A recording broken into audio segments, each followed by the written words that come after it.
কোনো কিছু আল্লাহর কাছে চাইতে হলে কিভাবে চাইতে হয়? অনেকেই আছে নির্দিষ্ট করে নাম উল্লেখ করে কিছু চায়, যেমন আল্লাহ আমাকে এই চাকরিটাই দেন, আমাকে ওই মেয়েটার সাথেই বিয়ে দিয়ে দেন, বা আমাকে ওই বিশ্ববিদ্যালয়ে চান্স পাইয়ে দেন। আমার প্রশ্ন হলো, কিছু চাওয়ার সঠিক পদ্ধতি কি? দেখেন, এটা ভুল পদ্ধতি। আপনি আল্লাহর কাছে আপনার চাওয়াকে এতটা ফিক্স করে দিবেন না। নবী করিম সাল্লাল্লাহু আলাইহি সাল্লাম দোয়া শিক্ষা দিয়েছেন সাহাবীদেরকে, আল্লাহুম্মা ইন্নী আসআলুকাল আফিয়াতা ফিদ দুনিয়া ওয়াল আখিরাহ। মানে কি? আল্লাহ আপনার কাছে দুনিয়া এবং আখিরাত উভয় জগতে কি চাই? শান্তি চাই। এখন শান্তি কি আল্লাহ লাখ টাকায় হবে, না হাজার টাকায় হবে, না 100 টাকায় হবে, না কোটি টাকায় হবে, না বিনা টাকায় হবে? সেটা আপনি জানেন। আমি কি চাই? শান্তি চাই, মনের প্রশান্তি চাই, মনের সুখ চাই। এই জিনিসটা আপনি আমাকে কিভাবে দিবেন আপনি জানেন। আমার শান্তিটা দরকার। আমার শান্তির জন্য যদি কোটি টাকা দরকার হয় তো কোটি টাকা দেন। কি লাগবে সেটা আপনি জানেন, কিন্তু আমি কি চাই? শান্তি চাই। এই যে ফাইনাল গোড়ার জায়গায় হাত দেওয়া, এটা হলো বুদ্ধিমানের কাজ। আর কোরআনেও আল্লাহ তাআলা শিক্ষা দিয়েছেন, আল্লাযীনা ইয়াকুলুনা রাব্বানা আতিনা ফিদ দুনিয়া হাসানা ওয়া ফিল আখিরাতি, যারা আল্লাহর কাছে দোয়া করে বলে, হে আমাদের রব, আপনি আমাদেরকে দুনিয়াতে কল্যাণ দান করেন, সুখ কল্যাণ ভালো দান করেন। এ ভালোটা কি দিয়ে হবে আমি জানি না। আমি কোনো মেয়েকে দেখে বা তার সম্পর্কে জেনে শুনে আমার মনে হয়েছে এই মেয়েটাকে আমার জীবন সঙ্গিনী করতে পারলে বোধহয় আমি সুখের সাগরে হাবুডুবু খেতে থাকবো, আমি বোধহয় সুখের আকাশে ভাসতে থাকবো এই মেয়েটার সাথে বিয়ে হইলে। বেশিরভাগ যুবক বয়সে শয়তান এ ধরনের পাগলামি মাথার মধ্যে চাপায়। মনে হয় যে এটার সাথে বিয়ে না হলে আমার জীবন পুরোটা বরবাদ হয়ে যাবে, তছনছ হয়ে যাবে, শেষ।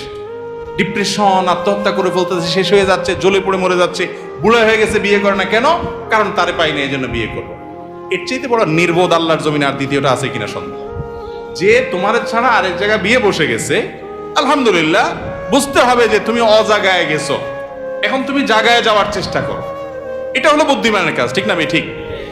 এই জন্য আল্লাহর কাছে এই ধরনের দোয়া করবেন না। অনেকে বলে, আল্লাহ তুমি আমারে 40 লাখ টাকা দাও, আর কিছু চাবো না আল্লাহর কাছে, তোমার কাছে। গরিব মানুষ হিসাব করছে যে আমি লাখ 20 টাকা হলো গ্রামে সুন্দর করে একটা দালান কোঠা বাড়ি করব, বিল্ডিং বাড়ি করব, আর বাকি 1-2 লাখ টাকা দিয়ে একটা মোটরসাইকেল কিনবো, 10-20 লাখ টাকা দিয়ে একটা দোকানদারি করব, আমি বসে বসে খাবো। এরকম শর্টকাট হিসাব অনেক সময় আমরা করি না অনেকে।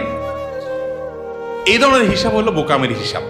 একজনকে আল্লাহ তাআলা একদিনে 10,000 টাকা কামাই দিছে, এরপর তারা আল্লাহ তাআলা এমন একটা অসুখ দিছে যে 11,000 টাকা ওইটাতে বিল আসবে, খরচ হাসপাতালে। আরেকজনকে আল্লাহ তাআলা 2,000 টাকা কামাই দিছে, তার 500 টাকা খরচ আর 1500 টাকা পকেটে রয়ে গেছে। বরকত কোথায় হইলো?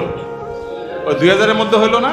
এই জন্য দোয়াটা সেরকম করতে হয়। ওই যে একটা গল্প আপনারা শুনছেন না প্রায় সময়, কোন যুবক নাকি দোয়া করছে আল্লাহর কাছে যে, আল্লাহ আমার এমন একটা লাইফ দাও, এমন একটা জীবন দাও আল্লাহ, যে আমার 2 হাত ভর্তি টাকা থাকবে, শুধু দোনো হাতে শুধু টাকা থাকবে, আর 2 পাশে শুধু নারী আর নারী থাকবে, ভোগের আইটেম থাকবে।